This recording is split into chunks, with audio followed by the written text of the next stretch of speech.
通过前面2期的2个番外，丢丢已经把湿婆这边的剧情理清了。在护世之神毗湿奴的计划与众神的共同努力之下，终于使得湿婆完成了从无情到有情的转变。这时湿婆这边的问题算是解决了。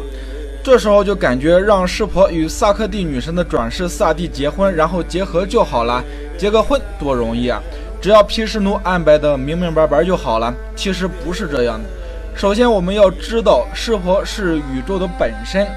得到湿婆就是得到了宇宙，得到了整个世界。而得到世界本质力量需要资格，整个宇宙只有一个神拥有这个资格，这个神就是萨克蒂女神。而萨克蒂女神在转世成为萨蒂的过程中，这种资格也被埋藏了。如果萨克蒂女神的转世萨蒂想要重获这个资格，必须将自身埋藏的萨克蒂女神的本质挖掘出来。但让众神为难就为难在这点上了。萨蒂作为人类本身的人性就已经超越了神性，现在即使让湿婆愿意与萨克蒂结合，萨蒂也是无法承载湿婆的力量而死亡的。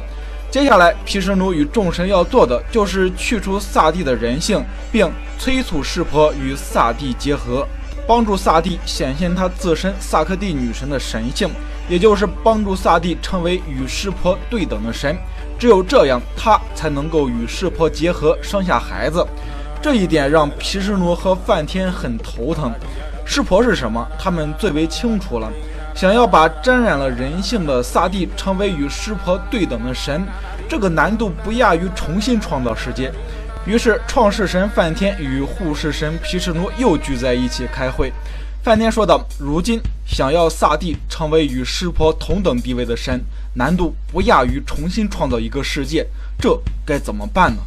毗湿奴依然不慌不忙地说道，梵天不要着急，湿婆的事情一直是天神在忙活，如今天神们的任务已经完成了，现在的湿婆已经有了感情，能够回应信徒了，那么就会产生新的推动力，推动湿婆与萨蒂结合。现在就该阿修罗们出场了。而在与此同时，阿修罗王多罗迦正在向湿婆进行苦修，他不断地吟唱着湿婆的名字。这项苦修已经进行了漫长的时间，如今阿修罗王多罗迦的苦修已经完成，湿婆显现了出来。这时的湿婆显得很高兴，于是湿婆答应给予阿修罗王多罗迦一个赐福。多罗迦看着湿婆，兴奋地向湿婆索要永生不死的赐福。这时湿婆就为难了，他说道，多罗迦，世界上没有什么东西是永生不死的，我无法给予你这个赐福，选个别的吧，无论什么我都会赐予你。阿修罗王多罗迦听到湿婆的这个回答非常的失望，他苦修的目的就是为了让自己永生不死，但他随即一想，想到了另一种方法。多罗迦说道，伟大的湿婆，如果不能赐予我不死的话，那就请赐予我被你儿子杀死吧。湿婆想了下，也不错，于是就赐予了只能够被湿婆的儿子杀死的这个赐福。湿婆走了之后，多罗迦大笑道，我的主，您不愧为天真之主，您是苦修之神，苦修者是不会结婚，更不会有孩子的，您这是在变相的赐予我不死啊。而在湿婆赐福之时，毗湿奴也在天上看着这一切，一切都在毗湿奴的计划之中。上一期丢丢讲番外的时候说过，迦罗罗与蛇王婆苏吉是一个父亲生的，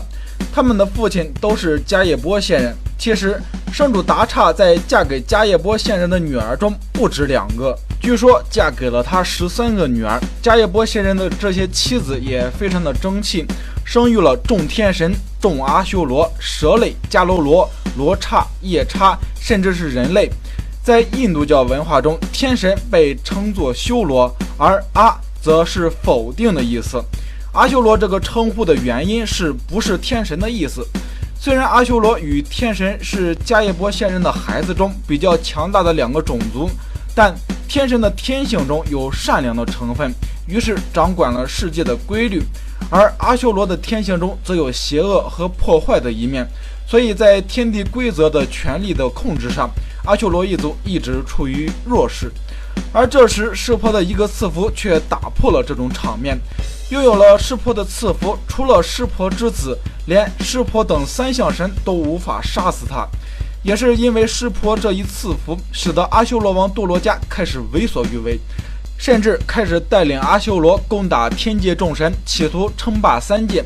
阿修罗王多罗迦胡作非为，使得世界陷入了混乱。于是掌管护世责任的毗湿奴又找到了湿婆，以多罗迦只能够被湿婆之子杀死为理由，催促湿婆早日与萨帝结婚。而萨帝这一面，萨帝的父亲圣主达刹因为厌恶湿婆，所以多方阻挠萨帝接近湿婆，但达刹依旧难以与命运抗衡。萨帝依旧恋爱上了湿婆，在众神的帮助下，萨帝开始全心全意地修行欢喜戒，以期望能够有资格成为湿婆的妻子。萨帝的苦修最终还是赢得了湿婆的欢心，而湿婆又在众神的劝解与催促之下，显现在萨帝的身边。当湿婆出现在萨帝的身边，让萨帝说出要求的恩典时，萨帝目不转睛地看着突然出现在他身边的湿婆，瞬间被湿婆的光辉与相貌吸引和征服，于是愣在了当场。羞涩的萨帝当然不会说要求湿婆成为自己的丈夫的话语，湿婆也是一脸懵逼，心里想着我都因为满意你的苦修出来了，为啥现在不说话了？于是湿婆再次开口催促道，萨帝，你可以向我要求任何的恩典，我可以满足你任何的愿望。无奈萨帝只好娇羞地说道，您喜欢什么恩典就给什么恩典吧。于是湿婆说道，那我就赐予你成为我妻子吧。说完这句话后，湿婆又回到了基罗婆，只留下被赐福之后愣在当场的萨帝。梵天在天上看到这一幕，对毗湿奴说道，大天这是怎么回事？他已经认同萨帝是自己的妻子，为什么自己一个人回到了基罗婆呢？毗湿奴无奈地笑道，梵天，你忘了湿婆是天真之主，他不受人类和天神所制定的规则约束，他更不知道婚姻需要2个人在一起，所以赐福之后，湿婆既不举行婚礼，也不与他的妻子萨帝亲近，直接回到了基罗婆。梵天着急道，这样不是和没结婚一样吗？毗湿奴说道，放心，我会亲自去促成这件事的。于是毗湿奴又来到了基罗婆，对湿婆说道，大天，你这样是不行的，你需要与萨帝举行婚礼，然后和他生活在一起，萨帝才能够算是你的妻子。湿婆不耐烦地说道，我是原始的神明，人类和天神的规则对于我来说毫无意义，毗湿奴，一切都交给你办理吧。于是毗湿奴又派人去往圣主达刹的家里求婚，几经波折，最后达刹不得已还是同意了这门婚事。于是在正月白半月的第13天，当羿宿在星空中的时候，湿婆带着自己的迎亲队伍浩浩荡荡地去往了圣主达刹家里迎娶萨帝。传说这场婚礼办得极为不圆满，因为湿婆本身不懂得人间的礼仪，基本上是接了萨帝之后就回了基罗婆。也是因为这场婚礼的不圆满，造成了以后萨帝必然死亡的结果。后来萨帝与湿婆一起在基罗婆上居住了25年，这25年期间，湿婆与萨帝一直没有结合，原因是萨帝身上的人性还是太重，无法承受与湿婆结合后的力量。在25年期间，湿婆一直扮演着导师的角色，直到萨帝认清自己萨克蒂女神的本质。然而在印度教神话中，萨帝的命运是既定的，即使湿婆再怎样去努力去除萨帝身上的人性，萨帝依然会依照命运的剧本走向死亡与毁灭。